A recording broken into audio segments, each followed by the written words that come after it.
చాలామంది అనిపించేది ఏంటంటే టాక్ వచ్చే వరకు చూడాలన్నట్టుగానే అయిపోయింది. ఆ టాక్ ఏమవుతుందంటే చిన్న సినిమాలు ఆబ్వియస్లీ ఒక స్టార్ పవర్ అనేది కొంచెం లేకపోవడం వల్ల అది ఆబ్వియస్లీ టైం తీసుకుంటుంది. టైం తీసుకునే లోపల ఇంకో పెద్ద సినిమా వచ్చి మీద పడుతుంది.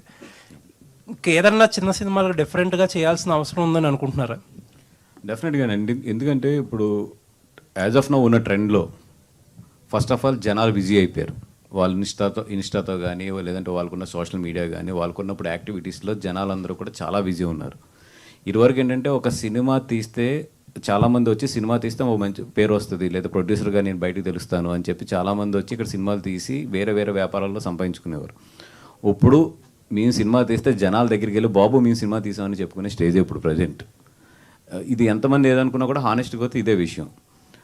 ఇప్పుడు చిన్న సినిమాల విషయంకి వచ్చినప్పటికీ సినిమా ఎక్స్ట్రాడినరీ అయితే తప్పితే బాగున్నా కూడా పీపుల్ జనాలు ఎవరైతే ఉన్నారో వాళ్ళందరూ కూడా ఓకే ఓటీటీలో చూద్దాం అనుకుంటారు. ఎక్స్ట్రాడినరీ అయితే తప్పితే ఫస్ట్ షోకి జనాలు కదలట్లేదు.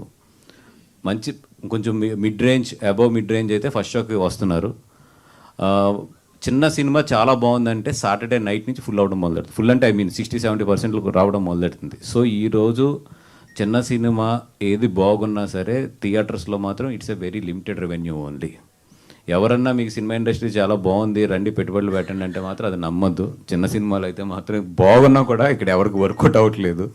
ఒకటి ఏంటంటే సాటిస్ఫాక్షన్ గురించి తీయడమే తప్పితే చిన్న సినిమాలు అయితే డబుల్ వర్కౌట్ అయిన సందర్భాలు సంవత్సరంలో 2-3 మించి ఉండవు.